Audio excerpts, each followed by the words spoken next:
저희는 결혼 2년차 31살의 동갑내기 부부입니다. 아직 우리 두 사람 사이에 아이는 없고 당분간 몇 년 동안은 아이 가질 계획도 없어요. 요즘은 워낙 먹고 살기 팍팍하고 모아둔 돈 없으면 아이 키우기도 힘든 세상이라 앞으로 최소 몇 년은 맞벌이를 하며 경제적으로 기반을 잡는 것이 먼저라는 생각이었죠. 남편은 일반 직장을 다니는 회사원이고 저는 나름대로 전문직으로 개인 사무실을 낸 자영업자입니다. 정확하게 무슨 일을 하는지 말씀드리긴 애매한데 경제적으로 이래저래 곤란하신 고객님들의 문제를 해결해드리고 그에 따른 수수료 받는 일을 하고 있어요. 오랜 친구이자 마음 맞는 직원 한 명과 같이 일을 하고 있는데 그 친구 월급 주고 사무실 임대료 내고 이것저것 다 떼고 나서 1,000만 원 이상은 꾸준하게 가져갈 수 있습니다. 이 정도 자리 잡기 위해서 20대 초반부터 다른 사무실에서 코피 쏟을 정도로 일을 했고 업계에서 살아남는 법을 배웠어요. 처음 제 사무실 차리고 2년 동안 쉬는 날도 없고 당연히 연애 같은 건 생각 안 하고 고객 관리하며 일에만 몰두했습니다. 일요일도 없고 국경일도 없이 그저 고객이 저를 찾으면 언제든지 어디로든 달려갔죠. 처음엔 제가 나이도 어린 여자애라서 다들 무시하시던 분들이 열심히 하고 자기 일처럼 나서주는 제게 차츰 마음을 열어주시고 나중엔 주변 분들도 소개시켜 주시더라고요. 덕분에 지금은 제가 사는 지역뿐만 아니라 외지에 사시는 분들까지 일을 잘한다고 소문이 나서 바쁘고 행복하게 일을 하며 살아가고 있습니다. 제 남편은 평범한 회사를 다니면서 월급은 300만 원 정도 벌고 있어요.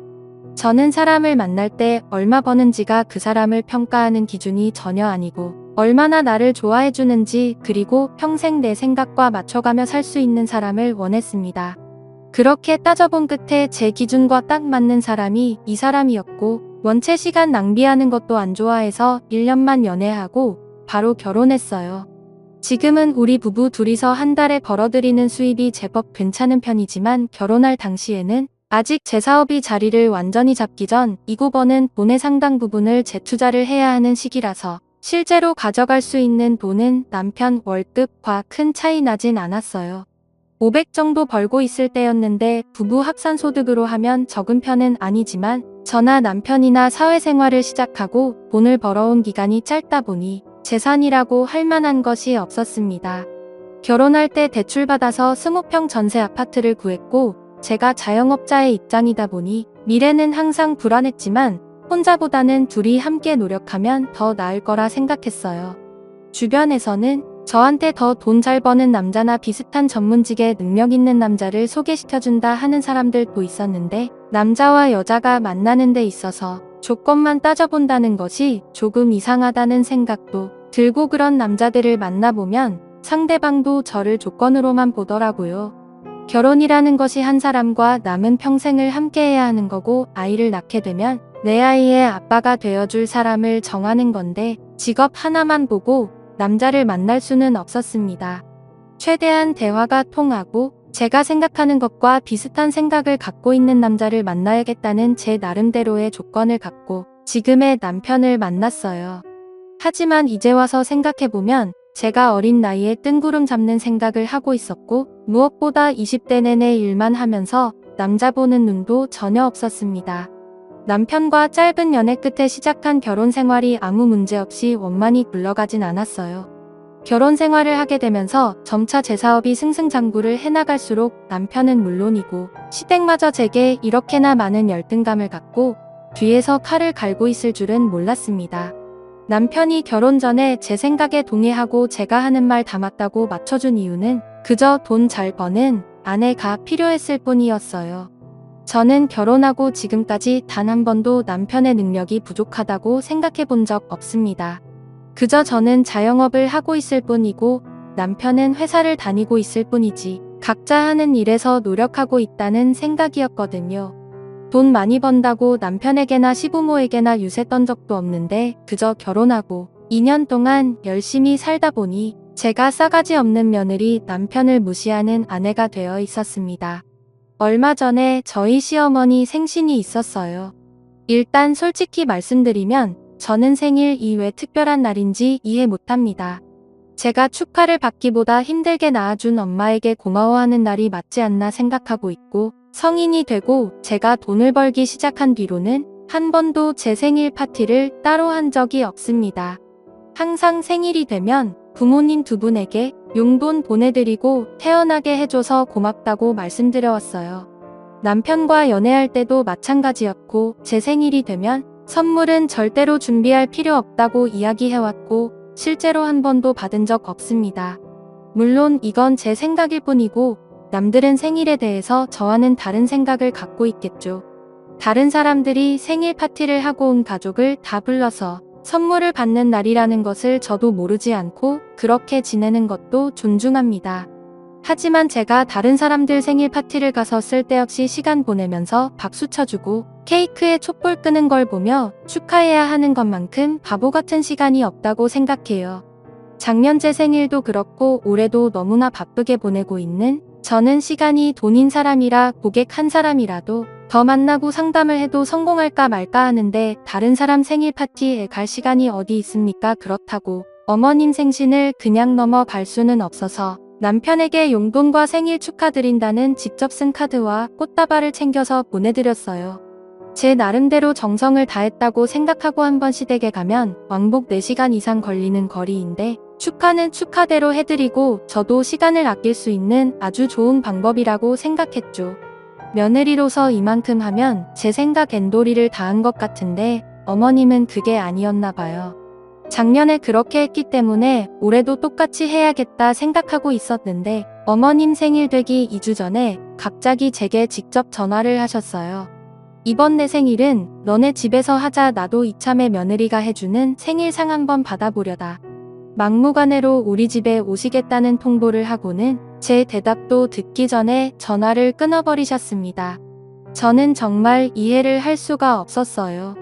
나이가 어린 애들이라면 선물을 못 받는지 생일상에 좋아하는 음식이 올라오는지 아닌지가 엄청 큰일이라고 생각할 수도 있겠지만 다 큰 어른들이잖아요.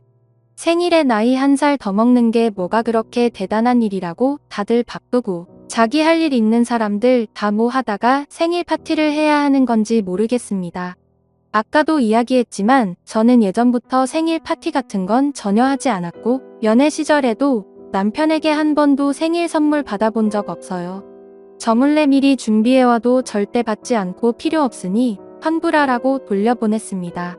당연히 결혼하고 나서 지금까지 시어머님께도 제 생일 선물 따위는 받아본 적도 없고요. 그런데 갑자기 며느리가 차려주는 생일상을 받고 싶다니 이게 웬 날벼락인가 싶었습니다. 예전부터 소원이었으니 꼭 해달라고 하시는데 이게 무슨 경우 없는 짓인지 모르겠어요. 올해는 작년보다 용돈이나 조금 더 넣어서 드려야겠다 생각하고 있었는데 어머님 전화 받고 속에서 화가 치며 오르더라고요. 어머님 생신날이 주말도 아니고 평일이라서 제가 상 차릴 시간도 없어요. 일하다 보면 점심밥 챙겨 먹기도 바쁘고 그나마 저녁시간 고객 미팅 없는 날에 7시에 정시 퇴근하고 집에 도착하면 8시인데 한가하게 시어머니 생일상이나 차리고 있을 여유가 도저히 안 나더라고요. 남편에게 나는 절대로 어머님 생신상 못 차리겠다고 딱 잘라서 말했어요.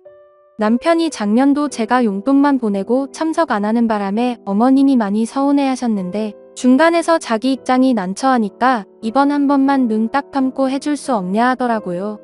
이번에 한번 어머님 생신상 차려드리면 다음엔 아버님도 서운해 하실 테니 그때도 해야 하고 그 다음에 또다시 해달라고 할 수도 있는 상황 아니겠어요. 그런 사소한 걸 떠나서 정말 평일에는 집에서 저녁밥 할 시간도 없는데 어머니 생신상을 언제 차리고 앉아있으니까 내가 일 끝나고 집에 빨리 오면 8시인데 언제 잔치상을 차리고 있어. 그날 이미 예약된 고객들 다 취소해 시어머니 생일상 차리러 가니까 다음에 다시 와달라고 자기 얼굴을 봐서 한 번만 해달라는 남편과 점점 언성이 높아지다가 그날 밤늦게까지 말다툼하고 결혼하고 나서 처음으로 크게 싸웠어요. 이틀 동안 집에서 서로 얼굴도 안 쳐다보고 대화도 나누지 않았는데 참다 못한 남편이 그럼 그날 내가 월차 쓰고 음식 차릴 테니까 당신이 준비한 거라고 말만 맞춰줘. 그날 딱 하루만 우리 엄마 기분 좀 맞춰드리자. 이번 한 번만 어머님께 맞춰드리면 다음에 또 하자는 말씀은 절대 못하게 할 거라면서 자기가 다 알아서 준비할 테니 제가 했다고 말만 해달라길래 그냥 그러자고 했습니다. 사실 거짓말하는 것 같아서 그것도 싫었지만 남편이 하도 부탁을 하더라고요. 남편은 미리 마트에서 장을 보고 어머님 생신날 맞춰 집 근처에 있는 반찬 가게에서 잡채랑 전 같은 음식들을 주문했어요. 미리 인터넷 보고 갈비찜과 우럭구이까지 준비하니까 제법 그럴듯하게 생일상 준비를 마쳤습니다. 저도 마냥 남편에게 다 맡겨두자 이 마음이 편치 않아서 어머님 오시기로 한 당일 날에는 사무실 문을 1시간 일찍 닫고 미리 예약해둔 케이크와 꽃을 찾아 집에 들어와 서 남편이랑 같이 마지막 준비를 도와줬죠. 약속 시간이 되어 시부모님과 신혼의 부부가 우리 집으로 찾아왔는데 그날 저희 시모가 완전 마음을 단단히 먹고 오셨나 보더라고요. 식사 시작하자마자 어머님이 젓가락 가는 모든 음식들 하나하나 타박하기 시작하셨습니다. 이거 너가 무쳤니? 간이 너무 짜다. 앞만 봐도 반찬 가게에서 사온 것 같네. 미역국은 너가 한 거 맞니? 조미료 맛이 너무 많이 나네. 남편이 미숙한 솜씨로 준비한 음식들은 제가 마지막 간을 다 맞춰줬고 반찬 가게에서 사온 밑반찬은 그 집이 우리 동네에서 손맛 좋기로 소문난 곳이라 절대로 맛이 없진 않았어요. 오히려 너무 입에 맞으니 사온 음식 아니냐고 타박하실 줄 알았는데 모든 음식들이 다 별로라고 하니까 저는 속으로 코웃음을 쳤습니다. 사실 시어머니가 특별히 음식을 잘하시거나 손맛이 좋은 편도 아니었거든요. 어차피 제가 만든 음식도 아니었고 어머님이 타박을 하셔도 하나도 기분 나쁘지 않았어요. 그냥 네 알겠습니다. 다음부터 잘해볼게요 라는 식으로 대답을 하며 넘어갔는데 시어머니는 별 생각 없어 보이는 제 모습이 꼴보기 싫으셨나 봐요. 갑자기 밥 먹다 말고 수저를 상위 탁 소리나게 내려놓으시고는 너는 대체 집에서 뭘 배워온 거냐 여자가 나가서 돈만 벌어오면 잘하는 거야. 너네 엄마도 진짜 양심도 없으시 지 어떻게 반찬 하나 제대로 안 가르치고 시집을 보내셨대라고 하는데 그동안 어머님이 쓸데없이 꼬장 부리고 트집 잡아도 하나도 전혀 화가 안 나다가 우리 친정엄마까지 들먹이니까 그때는 눈에 불이 튀는 것 같았습니다. 끝까지 남편 하자는 대로 제가 만들었고 제가 실력이 부족하다 하고 조용히 넘어가려고 했는데 더 이상은 참지 못하고 사실대로 다 이야기해버렸어요. 그렇게 입에 안 맞으세요. 그래도 그렇게 말씀하시면 그이가 섭섭해 할 텐데 어머님 생일상에 제가 만든 음식은 하나도 없고 전부 남편이 만든 음식이라고 말을 해버렸습니다. 갑작스러운 폭로에 어머님은 말문이 막히셨고 당황한 표정으로 저희 남편만 쳐다봤어요. 신혼의 부부도 당황해서 저와 남편의 얼굴만 번갈아가며 쳐다보고 있었고 제 맞은편에 앉아있던 남편은 화가 잔뜩 났는지 한참을 말없이 저를 노려보고 있다가 결국엔 시어머니에게 전부 사실대로 이실직고했습니다. 몇 가지는 자기가 직접 만들었는데 음식 만드는 실력이 없어서 나머지는 반찬 가게에서 사온 거라고요. 며느리가 일 때문에 너무 바쁘기 때문에 집에서 직접 음식 만들 시간이 없어서 어쩔 수 없었다면서 남편 이 변명을 하기 시작하는데 시모는 그 와중에 이야기 듣다 말고 갑자기 눈물을 펑펑 쏟아내기 시작했습니다. 내가 너를 어떻게 키웠는데 장가가서 며느리가 해주는 따뜻한 밥 얻어먹고 다닐 줄 알았더니 귀한 내 아들이 왜 주방에 들어가서 밥상이나 차리고 있어. 라며 통곡을 하더라고요. 저는 이 모든 상황이 너무 어처구니가 없었고 속으로 웃음이 터져나오는 것을 간신히 참고 있었습니다. 시아버님 혼자서 누가 음식 준비했으면 어떠냐고 좋은 날인데 조용히 먹자고 하셨지만 어머님은 한참을 아들을 부둥켜 안고 우시더라고요. 남편이 가족들 앞에서 창피당해서 민망했는지 시어머니한테 갑자기 왜 생일상을 차려달라고 해서 이런 일을 만드냐고 하는데 어머님은 계속 불쌍한 우리 아들이 장가가서 마누라 눈치나 보며 고생하고 산다고 불쌍해 죽겠다며 펑펑 울었어요. 나중엔 저드는 앞에서 이럴 줄 알았으면 결혼 안 시켰다는 말까지 하더라고요. 사실 요즘 세상에 부모님 손에서 귀하게 크지 않은 아이가 어디 있겠어요? 남편은 시누라도 있지. 저는 정말 부모님 사랑 혼자 다 받고 자란 외동딸이거든요. 우리 부모님도 남들 못지않게 누구보다 귀하게 저를 키워주셨는데 저희 어머님은 왜 30 넘은 자기 아들만 불쌍하고 안타깝게 생각하는지 모르겠습니다. 며느리 손으로 생일상 차리면 음식 타박하면서 구박하고 자기 아들이 차려준 생일상은 눈물 콧물 흘릴 정도로 감동해서 대성통곡하며 받는 건가 봐요. 하도 어머님이 울고불고 난리를 쳐서 그날 생일상 분위기는 초상집이 되었고 신혼애가 슬슬 눈치 보다가 먼저 도망갔어요. 그 뒤에 아버님께서 어머님을 거의 끌고 가다시피 하는 바람에 상황은 종료가 되었습니다. 다른 식구들 다 떠난 후 남편이 제게 왜 끝까지 참지 못하고 그걸 이야기하냐고 크게 화를 냈습니다. 자기가 이렇게까지 했는데도 그 잠깐을 못 참고 이 사태를 만드냐고 꼭 어머님에게 사실대로 이야기를 다 했어야 속이 시원했냐 하더라고요.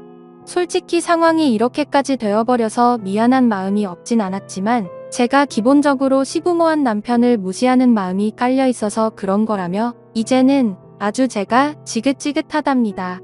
며칠 후에 신우에게 따로 연락받아서 들었는데 어머님은 집에 돌아가시자마자 아예 머리 싸매고 드러누워 계셨다고 하네요. 아주 대단한 모자지가 나셨다 싶은 마음이었습니다. 그러더니 이제는 남편도 가만히 있는데 시모가 먼저 이혼하라며 난리가 났어요. 신우는 그나마 상식이 통하는 사람이라 저한테 먼저 전화해서 시댁 상황이 이러니까 싸우지 말고 피하라고 했지만 제 성격에 먼저 잘못했다는 소리 죽어도 못하겠어요. 어머님께서는 제가 평소에 돈 좀 많이 번다고 싸가지가 없었다는데 아니 결혼하고 2년 동안 명절 빼고 서로 얼굴 마주한 적이 몇 번이나 있었다고 그러시는지 모르겠네요. 그동안 제가 때마다 챙겨드린 용돈은 고맙다며 넙죽넙죽 잘만 받아 쓰시다가 이제 와서 저보고 유세 떨고 싸가지 없다고 하는 게 말이 되는 소리인가요? 남편은 이번에 자기 엄마가 펑펑 눈물 쏟은 것이 큰 충격으로 다가왔는지 완전 어머님 편이 되어서 시어머니와 똑같은 소리를 하고 있습니다. 제가 먼저 어머님께 정식으로 사과하지 않으면 나랑 더 이상 같이 살 수 없다는데 남편이고 시어머니고 완전 작정을 하고 제 귀를 꺾으려 들더라고요. 상황이 이 정도까지 흘러가자 저는 솔직히 남편과 이혼해도 아무 상관없겠다 싶었습니다. 남편 보고 내가 어머님께 고개 숙여서 사과할 만큼 잘못한 것이 뭐가 있냐고 물었더니 그런 건 모르겠고 일단 엄마가 머리 싸매고 드러누웠으니 무조건 제가 사과하래요. 일반 어른을 이겨먹을 생각하지 말고 무조건 잘못했다고 싹싹 빌라고 하는데 저는 가정교육을 그렇게 배운 적 없었습니다. 난 이유도 모르고 먼저 사과하지 않아. 그냥 당신이 이혼 서류 만들어서 가져와 내가 바로 도장 찍어줄게. 그리고 여기 내 집인 거 알지? 짐은 천천히 떼도 되니까. 대신 당신도 오늘부터 당장 엄마네 집으로 가서 살아. 남편에게 결혼할 때 혼술합시고 해온 세탁기 냉장고랑 남편 게임기 들고 내 집에서 나가라고 했어요. 자기 맘대로 제가 사과도 안 하고 잘못했다고 하질 않자 남편은 그게 또 분했는지 현관문에 서서 한참을 저를 노려보며 부들대다가 나가더군요. 시어머니께서 본인 생일을 이용해서 저를 휘어잡으려고 하신 것 같은데 정말 사람 잘못 보셨어요. 나이는 어려도 지금까지 산전수전 겪을 만큼 겪어봤고 어머님보다 더한 진상들도 수도 없이 상대해 봤습니다. 무조건 자기 엄마 편이나 드는 남편은 저도 필요 없고 차라리 이혼 서류에 도장을 찍고 말지. 이제는 어머님 얼굴 보기 싫어서라도 이혼해야겠다 마음을 굳게 먹었습니다. 남편이 집에서 쫓겨나고 며칠 후에 전화해서는 처음부터 이야기 좀 다시 하자길래 서로 시간 낭비 감정 낭비하지 말고 그냥 이혼 서류나 만들어서 가져오라 했어요.